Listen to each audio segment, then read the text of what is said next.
नमस्कार, मैं मायका गोवर्धन रेड्डी। आज हम बात करेंगे देवास की, मध्य प्रदेश के बिल्कुल दिल में।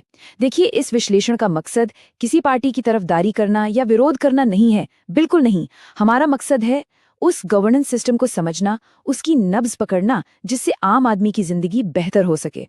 किसी भी चुनाव को अगर ठीक से समझना है तो शुरुआत जमीन से करनी पड़ती है और वहां के लोगों से, जनता से। देवास, जैसा मैंने कहा, भारत के दिल, मध्य प्रदेश के दिल में है। तो यहाँ की कहानी सिर्फ एक सीट की नहीं है, ये इस पूरे इलाके की उम्मीदों और हाँ, चुनौतियों की भी कहानी है। यहाँ की मिट्टी क्या कहती है, यहाँ के लोग क्या महसूस करते हैं, वही तो जनादेश की बुनियाद है। अब देखिए, देवास का जो सोशल फैब्रिक है, जो सामाजिक ताना बाना है, वो काफी कॉम्प्लेक्स है। एक तरफ यहाँ पवार राजपूत समुदाय काफी प्रभावशाली है, जिनका पॉलिटिकल और सोशल लाइफ में गहरा असर है। उनके साथ साथ ओबीसी यानी अदर बैकवर्ड क्लासेस की एक बहुत बड़ी आबादी है। उनकी अपनी एस्पिरेशंस हैं, अपनी ज़रूरतें हैं। और फिर करीब 21% आबादी शेड्यूल्ड कास्ट की है, जो इस पूरे समीकरण का एक बहुत ही महत्वपूर्ण हिस्सा है। अगर इन सभी समुदायों की उम्मीदों को नहीं समझा तो समझ लीजिए यहाँ की राजनीति को समझना नामुमकिन है। तो चलिए, अब आते हैं लोगों के असली मुद्दों पर। जमीन पर ना एक गहरा असंतोष है, एक ऐसी बेचैनी है जो लगातार बनी हुई है। ये बेचैनी बढ़ती महंगाई से है। पेट्रोल डीजल के दाम जो किसान का ट्रैक्टर रोक देते हैं, खाने के तेल के दाम जो घर का बजट बिगाड़ देते हैं। ये बेचैनी बेरोजगारी से है, जो नौजवानों के भविष्य पर एक बड़ा सवाल खड़ा करती है। किसानों को चिंता है कि सिंचाई के लिए पानी पूरा नहीं है और फसल का सही दाम एमएसपी नहीं मिल रहा। देखिए, ये सिर्फ चुनावी नारे नहीं हैं, ये लोगों की रोज की जिंदगी की तकलीफें हैं जो सीधे वोट में बदलती हैं। तो इन सारी भावनाओं और शिकायतों के बीच आखिर 2023 के चुनाव में देवास की जनता ने अपना फैसला कैसे सुनाया? अब आते हैं नंबर्स पर, क्योंकि अंत में आंकड़े ही उस खामोश आवाज को जुबान देते हैं जो ईवीएम में कैद हो जाती है। साल 2023 में देवास में कुल वोटर्स थे 2,82,000 से भी ज्यादा। सोचिए, ये एक अच्छे खासे शहर की आबादी के बराबर है, और हर एक वोट के पीछे एक परिवार है, एक उम्मीद है, एक कहानी है। तो ये एक बहुत बड़ा और कह सकते हैं जागरूक वोटर बेस है। और इन 2,82,000 लोगों में से 75% से भी ज्यादा ने अपना वोट डाला, 75.35%। ये एक बहुत ही हाई वोटर टर्नआउट है। इससे साफ पता चलता है कि देवास के लोग अपने भविष्य को लेकर खामोश नहीं बैठे हैं। वो एक्टिव हैं, वो अपनी राय रखते हैं, और वो बदलाव या स्थिरता जिसके लिए भी हों, खड़े होते हैं। नतीजे आए तो तस्वीर काफी हद तक साफ थी।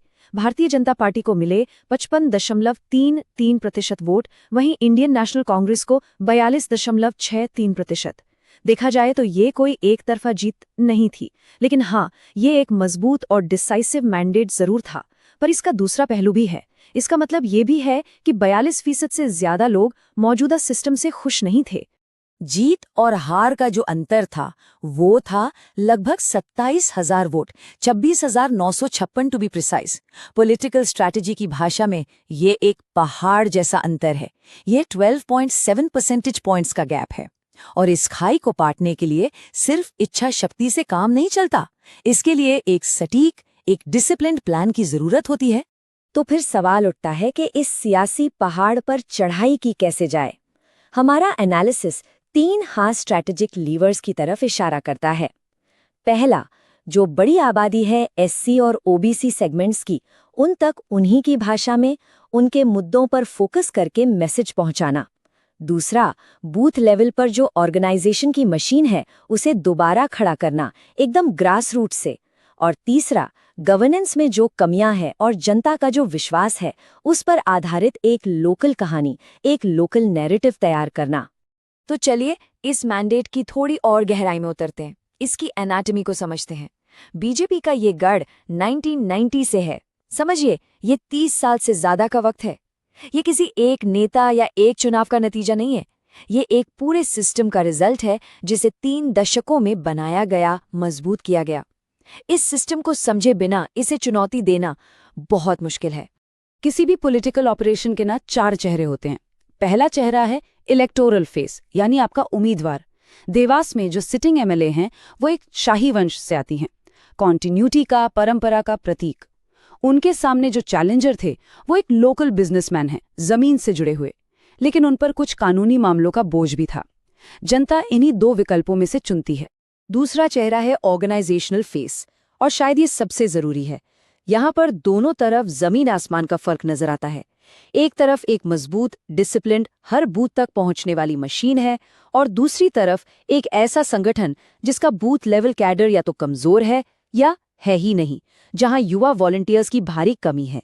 याद रखिएगा, चुनाव हवा में नहीं, बूथ पर जीते या हारे जाते हैं। तीसरा चेहरा है नैरेटिव फेस, यानी कहानी। ये विचारों की, एहसासों की लड़ाई है। एक तरफ बीजेपी की नेशनल कहानी है, विकास, गौरव, मजबूत नेतृत्व। उसका असर देवास में भी दिखता है। इससे टक्कर देने के लिए एक मजबूत लोकल कहानी चाहिए, ऐसी कहानी जो सीधे सीधे किसान के कल्याण, नौजवानों के रोजगार और पानी जैसे जमीनी मुद्दों पर बात करे।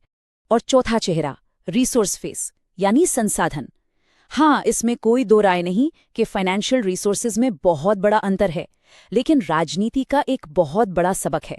सबक ये है कि पैसों से आप शोर खरीद सकते हैं, विश्वास नहीं। और चुनाव आखिर में विश्वास पर ही जीता जाता है। विश्वास कमाना पड़ता है, खरीदा नहीं जा सकता। ये लाइन इस बात को बिल्कुल साफ कर देती है। आप भीड़ खरीद सकते हैं, शोर किराए पर ले सकते हैं, लेकिन अगर जीत चाहिए तो विश्वास कमाना पड़ेगा। सिर्फ पैसा कभी जीत की गारंटी नहीं होता। जीत के लिए जनता के साथ एक सच्चा, गहरा और लगातार कनेक्शन चाहिए। यहाँ एक पल रुककर एक बुनियादी मूल्य को याद करना जरूरी है। हमारा संविधान, भारत का संविधान, हर नागरिक को गरिमा यानी डिग्निटी का अधिकार देता है, अपनी बात कहने का और सुने जाने का अधिकार देता है। लेकिन इस अधिकार के साथ एक जिम्मेदारी भी आती है, सूचित करने की जिम्मेदारी, भड़काने की नहीं। पब्लिक डिस्कोर्स का मकसद जानकारी देना होना चाहिए, ना कि समाज में दरारें पैदा करना। अच्छा, अब थोड़ा वक्त में पीछे चलते हैं और पिछले 7 चुनावों के पैटर्न्स को देखते हैं। कहते हैं, इतिहास खुद को दोहराता नहीं, लेकिन वो आने वाले कल के लिए इशारे जरूर छोड़ जाता है। इन आंकड़ों में देवास की पूरी पॉलिटिकल जर्नी की कहानी छिपी है। ये टेबल देखिए, ये बहुत कुछ कहती है। 2013 में बीजेपी अपने पीक पर थी, लगभग 65% वोट शेयर। उस वक्त कांग्रेस का वोट शेयर सिर्फ 32% था। लेकिन उसके बाद से आप देखेंगे कांग्रेस ने धीरे धीरे लेकिन लगातार अपनी जमीन वापस हासिल की है। 2018 में ये 40% हुआ और 2023 में लगभग 43%। तो ये एक स्लो पर एक स्टेडी रिकवरी का साफ संकेत है। लेकिन इन सब आंकड़ों में जो सबसे जरूरी कहानी है वो है वोटर टर्नआउट की, वोटिंग परसेंटेज की। आप गौर कीजिए, 2013 के बाद से टर्नआउट लगातार बढ़ा है। 71% से बढ़कर 75% से भी ज्यादा हो गया। और जैसे जैसे वोटिंग बढ़ी है, जीत का मार्जिन कम हुआ है। इसका मतलब साफ है, जब ज्यादा लोग, खासकर नए वोटर्स, वोट देने के लिए निकलते हैं तो वो बदलाव की उम्मीद में निकलते हैं। ये बढ़ता हुआ टर्नआउट जमीनी असंतोष का ही एक और सबूत है। तो इस पूरे विश्लेषण का, इस पूरी एक्सरसाइज का सार क्या है? हमारा काम सिर्फ समस्याएं गिनाना नहीं है, हमारा काम है एक समाधान का खाका, एक ब्लूप्रिंट पेश करना। ये विश्वास हासिल करने के लिए एक 90 दिन की सीढ़ी है, एक ऐसा प्लान जिसे कोई भी पॉलिटिकल ग्रुप गवर्नेंस तक पहुंचने के लिए एक सिस्टमैटिक तरीके से इस्तेमाल कर सकता है। समझिए, ये कोई जादू की छड़ी नहीं है, ये एक इंजीनियरिंग प्रोसेस है। पहले 30 दिन सुनो और पुनर्निर्माण करो। हार का ईमानदारी से पोस्टमार्टम कीजिए। हर बूथ पर 10 कार्यकर्ताओं की कमेटी फिर से बनाइए और जनता की शिकायतों पर आधारित एक सच्ची कहानी को फाइनल कीजिए। अगले 30 दिन जुड़ो और प्रस्ताव रखो। घर घर जाकर लोगों से मिलिए, उनकी सुनिए और लोकल मालवी बोली में एक पेज का सिंबल सा मैनिफेस्टो जारी कीजिए। और आखिरी 30 दिन लामबंद करो और सुरक्षित करो। अपने ग्राउंड नेटवर्क को आखिरी बार एक्टिवेट कीजिए। हर गली मोहल्ले में छोटी पॉकेट मीटिंग्स कीजिए और पोलिंग के दिन एक एक सपोर्टर को घर से निकालकर वोट दिलवाइए। और इस पूरी मेहनत का, इस पूरी कवायद का आखिरी लक्ष्य सिर्फ चुनाव जीतना नहीं है। असली मकसद है रिटर्न ऑन गवर्नेंस।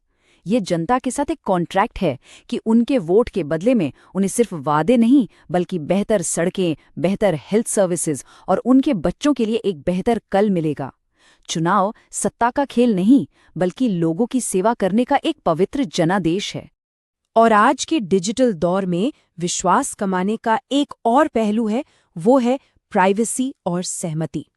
भारत का डेटा प्रोटेक्शन कानून ये बिल्कुल साफ करता है कि किसी भी नागरिक की पर्सनल जानकारी का इस्तेमाल उनकी सहमति से, उनके सम्मान के साथ होना चाहिए। किसी का वोट जीतने का मतलब है पहले उनका विश्वास जीतना, और डेटा का गलत इस्तेमाल उस विश्वास को हमेशा के लिए तोड़ देता है। आखिर में इस पूरे ब्लूप्रिंट का जो दर्शन है, जो फिलॉसफी है, वो इस एक लाइन में छुपी है। जनादेश का रास्ता बड़े बड़े जेस्चर्स या दिखावे से नहीं, बल्कि हजारों छोटी, लगातार और ईमानदारी से की गई बातचीत से बनता है। ये विनम्रता का रास्ता है, अनुशासन का रास्ता है, और सबसे बढ़कर भरोसे का रास्ता है। If you want to become a people-centric leader and uplift your constituency, get in touch with blueprintstrategies.ai at mgr@blueprintstrategies.ai or call 080-4204-1602. Purpose Beyond Politics.